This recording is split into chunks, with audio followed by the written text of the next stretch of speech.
Hi, my name is Amy, and thank you very much for watching. So, we are going through this 32-hour course together. Basically, social proof that I am actually doing this course. Also, an experiment to see can someone actually get through this 32-hour course, and how long does it take to get through it. At this point, it's been like 163 days or something like that. I could tell you exactly because for some reason this keeps that information. It's been 162 days since I started, and we are 13 hours in something. Anyway, we have not paid the ad tax lately, so as soon as I start this, it will start a commercial again. We will have time to talk about this more, but right now we are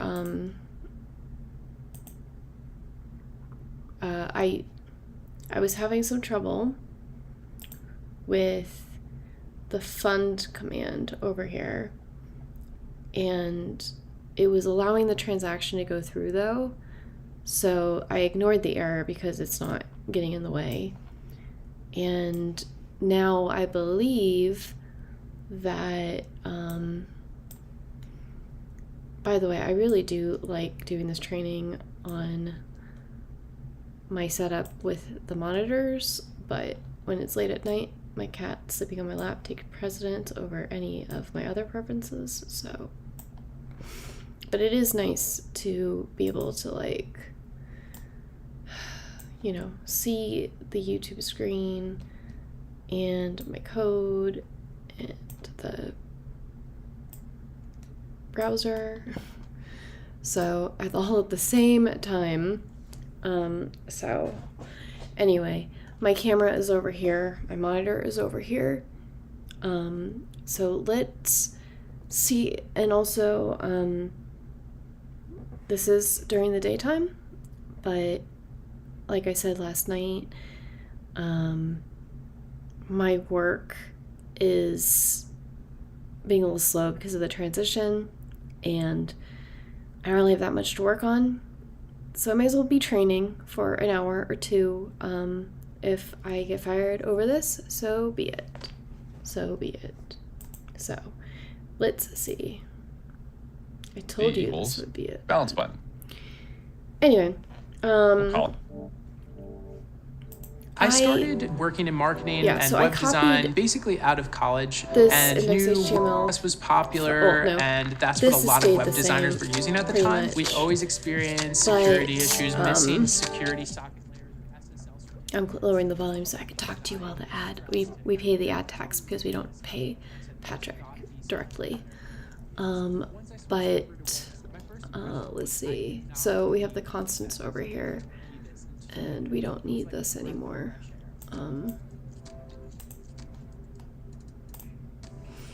Anyway, we're gonna skip ads.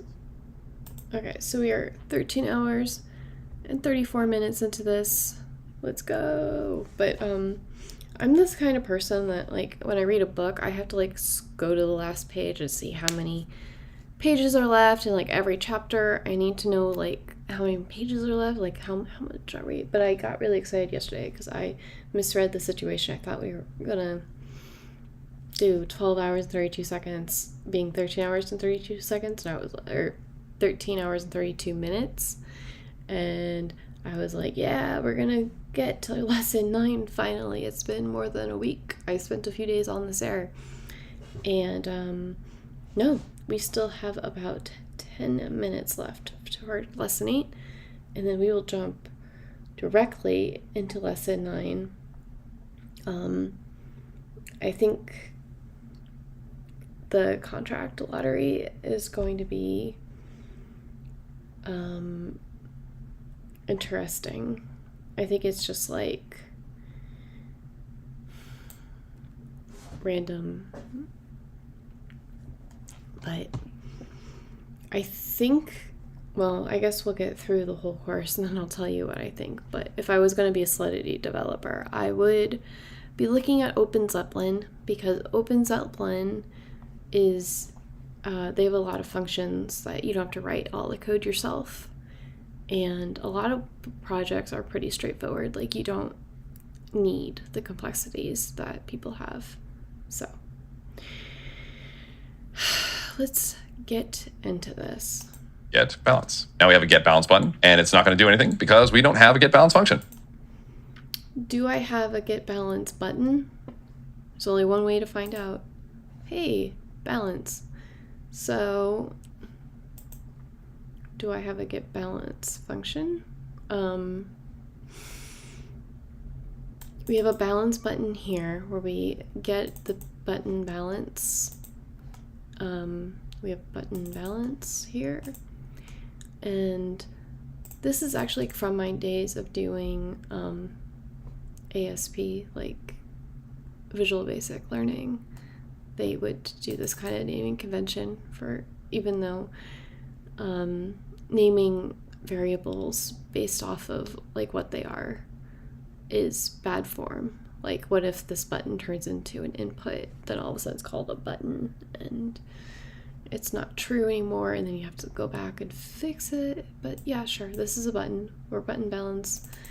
We're adding an on-click listener to get balance.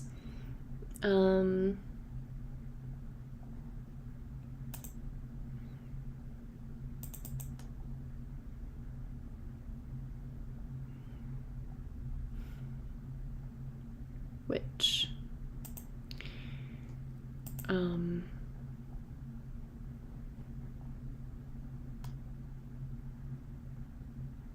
EFG. Okay. So like function get balance. And then I deleted these last night so that we could do them together, but we would have like function. And this way nothing is broken in my code. So let's go back to our index.js and we'll create a get balance function. Async function get balance. Okay, so we'll change this to async. Why? I think, well, because most things in this course include asynchronous functions, because sometimes the blockchain takes longer than what you'd think. And we'll just do what we've been doing so far.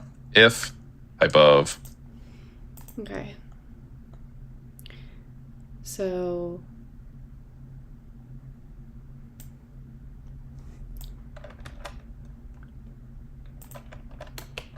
if type of window.ethereum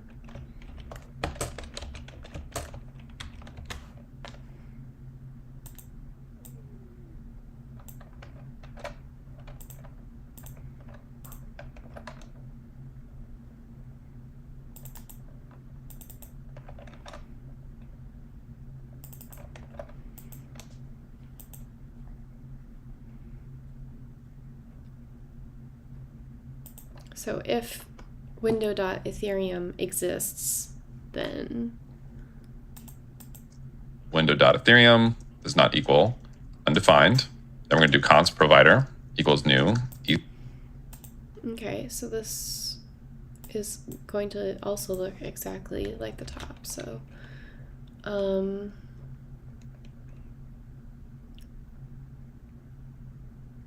we could probably put these into a new function, call it like contract, make contract,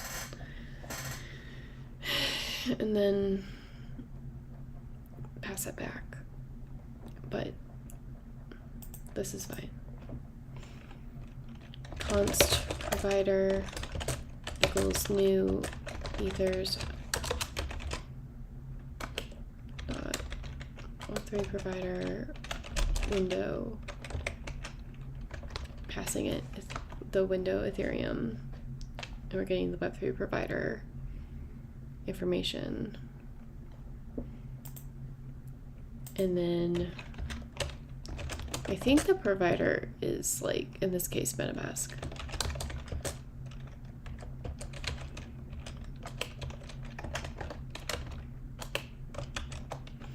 and we're defining the signer as provider.getSigner, and then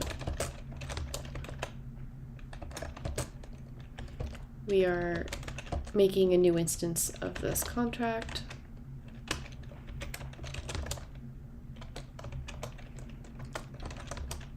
The contract address is a constant, ABI is a constant. So I'm doing these three things. We'll see if we actually need them. I'm betting we will, though. Ethers.providers.web3 provider of window.ethereum. Then we'll do const balance equals await provider.getBalance contract address, which again, we're importing way up at the... Okay, so we didn't need to get the signer or the contract. We'll just get, first of all, Amy, that is not the right thing here. So const balance equals provider.getBalance contract address. The top, and then we'll just do console.log.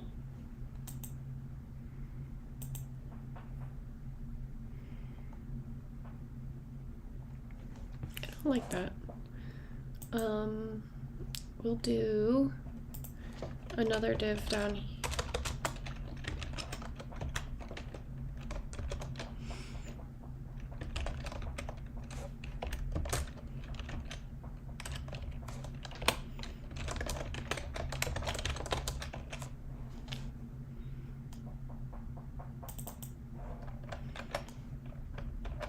So this has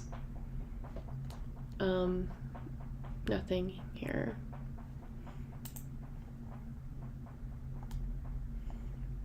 We'll do the same things where it's const.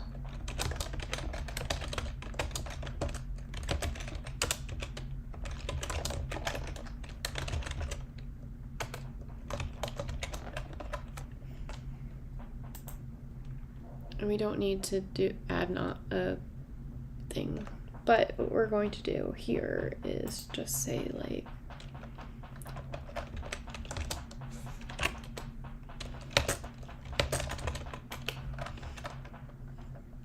instead of a console log. Why would we do this? Okay, so we're going to connect to the inspection. We're going to fund it with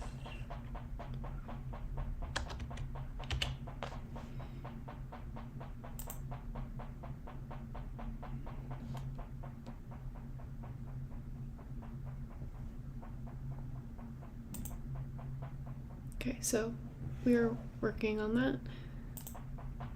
Object and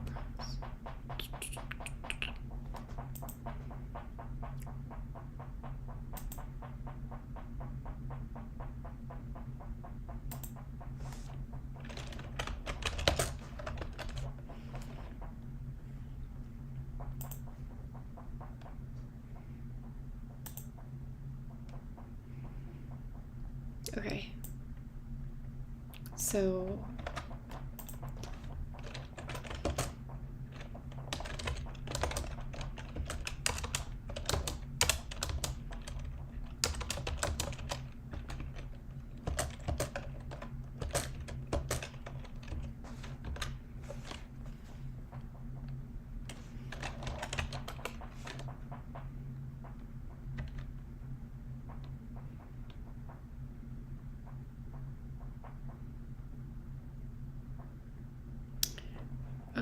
that's not what I want to do. It's 1, 2, 3, 4, 5, 6, 7, 8, 9, 10, 11, 12, 13, 14, 15, 16, 17, 18. It's $2.50, I think. Or at least it's 2.5 ETH.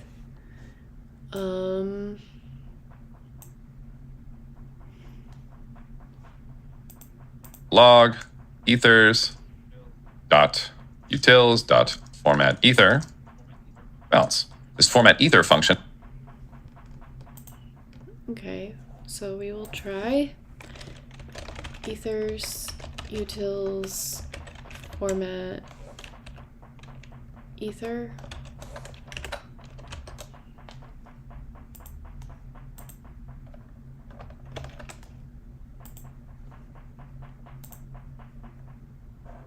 $2.5.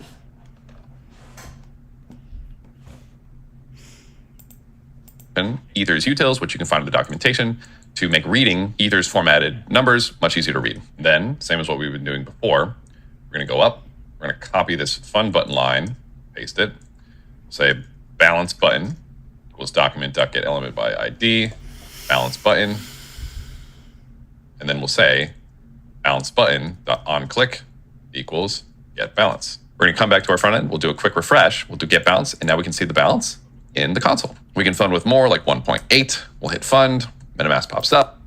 Okay, so we'll try 0.5, right?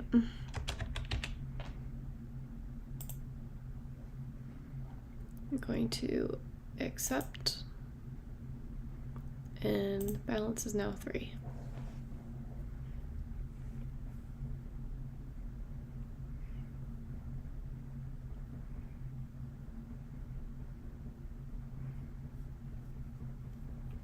I guess instead of this console log, we should also do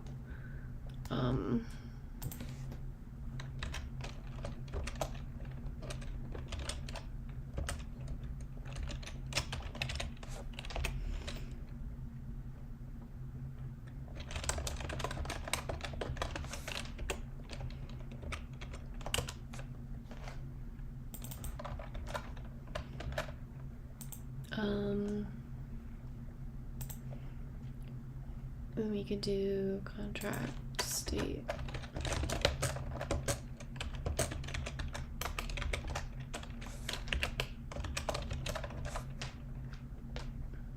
And this also doesn't need a click thing, but we do fund here, and we'll just say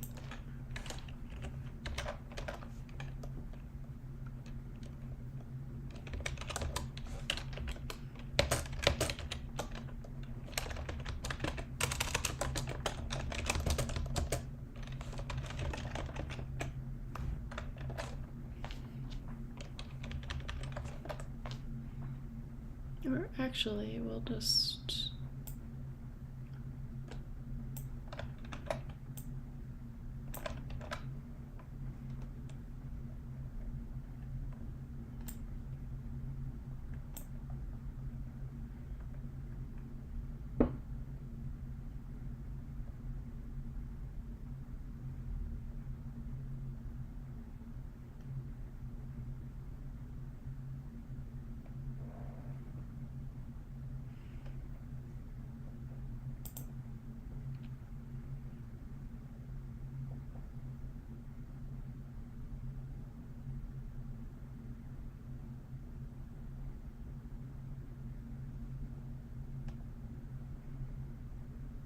if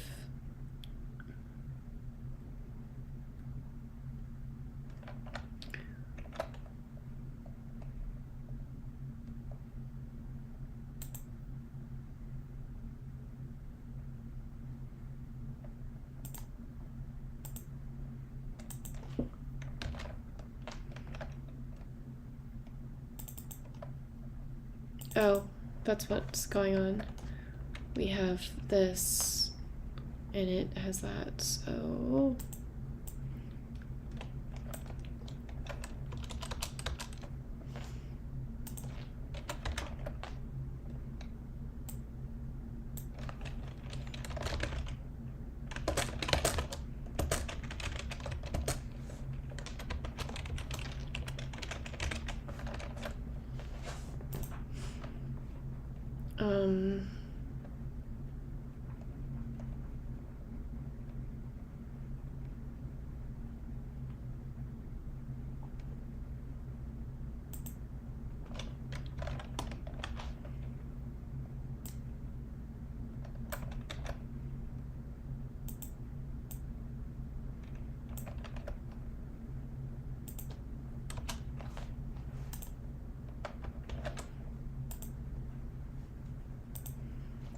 So,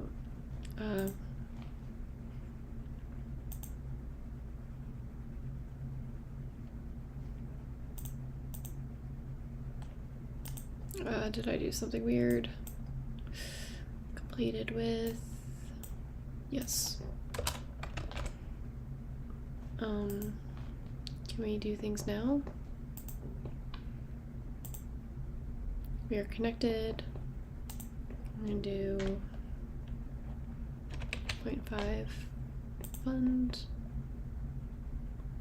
Cannot access ETH amount.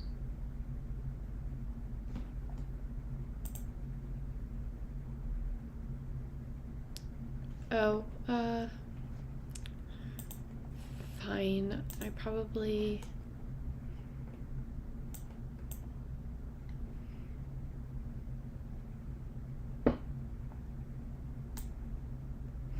You can't use something before you've defined it, by the way. Just put it out there.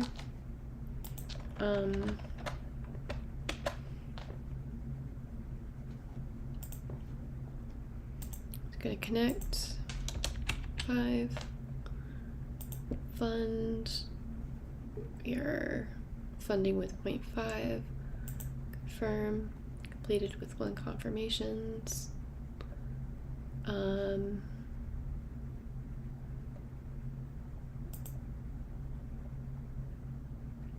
If I was nice, I would.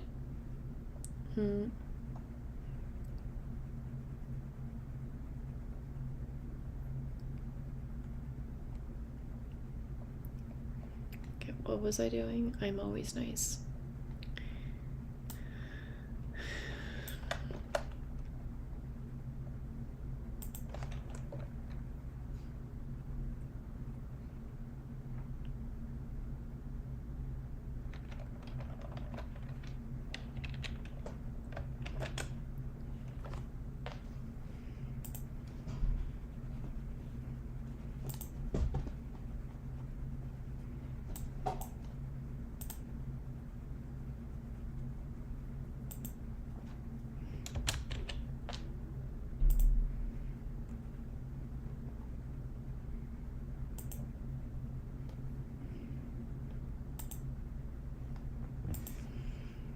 And then,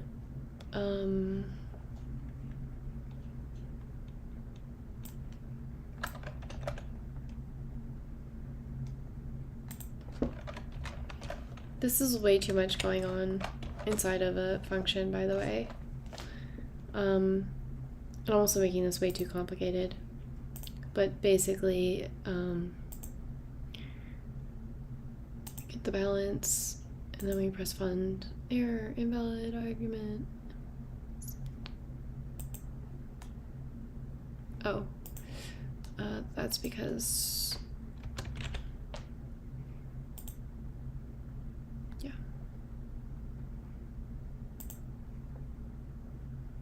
There was an error, object. Okay, so we're connected, we're gonna get the balance, we're gonna fund this, and then confirm. We've completed this, and now I want the balance again. And yeah, that's how I wanted it to work. Just in general, it's like fine to program and do things in the console log, but it's much easier if there's like user confirmation. Like you can't expect your users to be in the console log to see if something's worked or not. Up. We'll go ahead and confirm. Mining completed, done. We hit get balance, and now we're at 3.8. Fantastic. Okay. All right, let's keep it going. What do we need to do next? We're going to go ahead and need our withdraw function here. So let's create that. This is going to look really similar to everything we've done so far. So in our Okay. We're here. I'm going to assume, and that makes an ass out of me and you, is I'm just going to copy these 3 lines of code and see how far that takes us.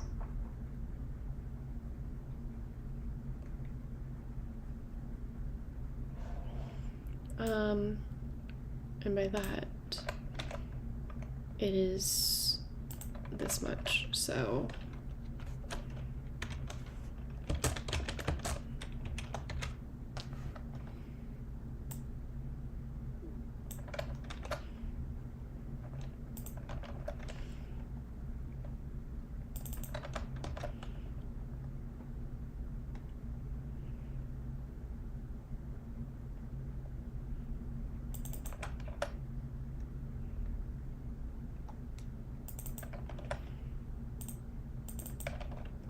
Okay.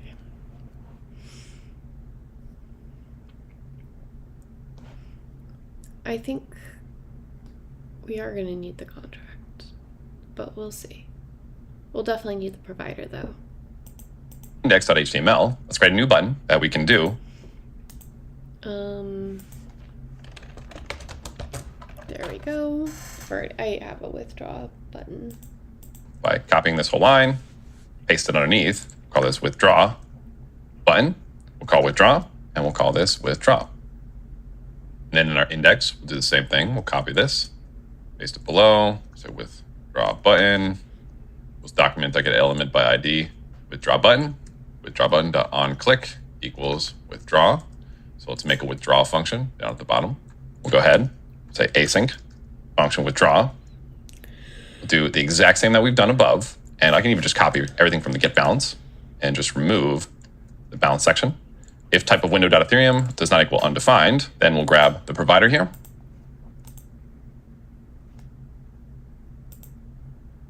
And same as the fund contract, we'll grab the signer and the contract. So let's just grab those two lines, paste them down here. Const signer equals provider.getSigner, contract equals new contract, blah, blah, blah. Okay, cool. Now we're going to do the exact same here as we did with the fund function. So we're going to do a little try catch.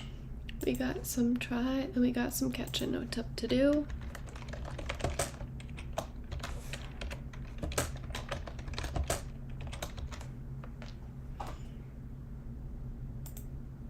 Then I'll even add the catch here, catch error, console.log.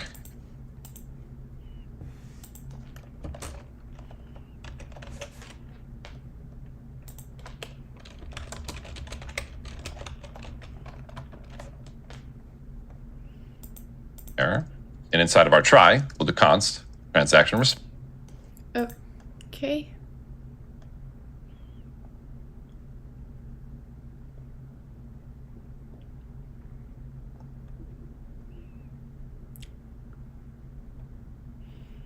So it's going to be close to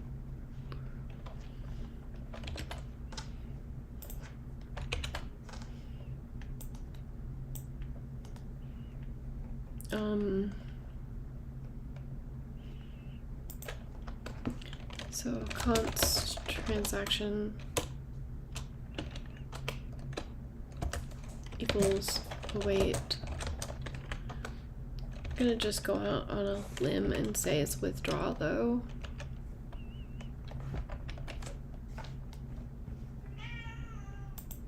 Response equals await contract dot withdraw. We don't need to put any parameters in here. Oh, and then actually let's do a little console.log. And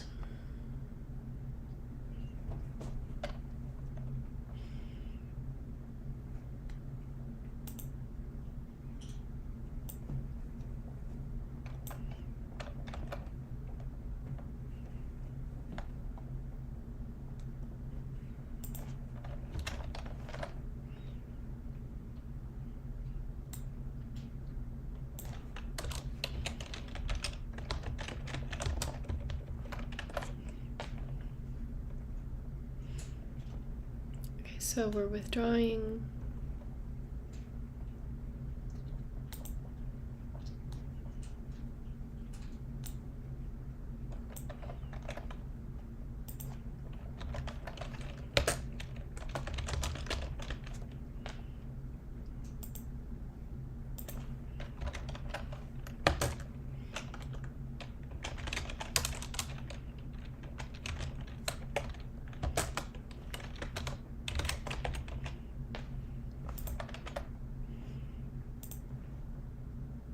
Withdrawing, and then we'll get this transaction response, and then we'll listen for this transaction to get mined as well by running await, listen, or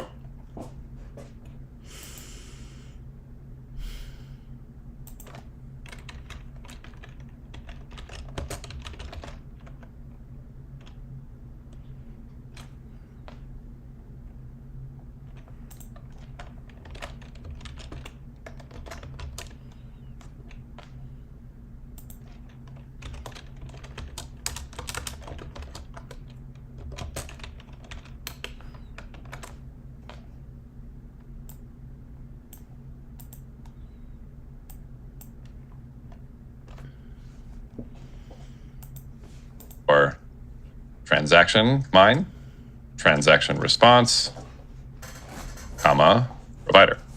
And that's it. Since we can reuse the functionality from our listen for transaction mine. So now we'll refresh, we'll make sure we're connected, check the current balance with. Okay, so connect, get the balance, withdraw. We're withdrawing,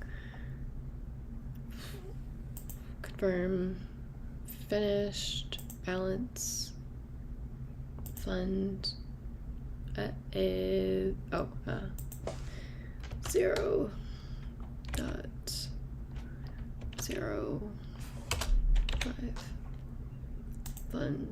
funding with 0.5, confirm, completed with 1 and 0.5.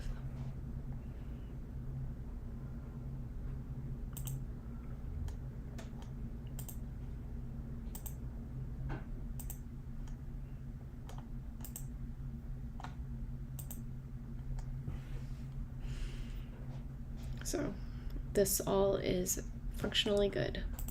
Which is 3.8. Now we'll go ahead and withdraw. We see our little withdrawing console.log. We'll hit confirm. And it looks like we've completed it. If we look at our MetaMask, our balance will have been increased by the amount that was added here. And now if we hit balance, we do indeed see 0. We can even double check that this is actually working. We can see our balance is 9.99. Let's go ahead and even fund this with 99 ETH. Go ahead, confirm.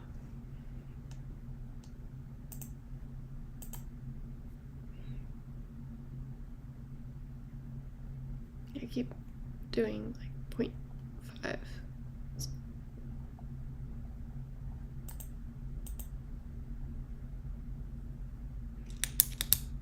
This doesn't make sense. So you do like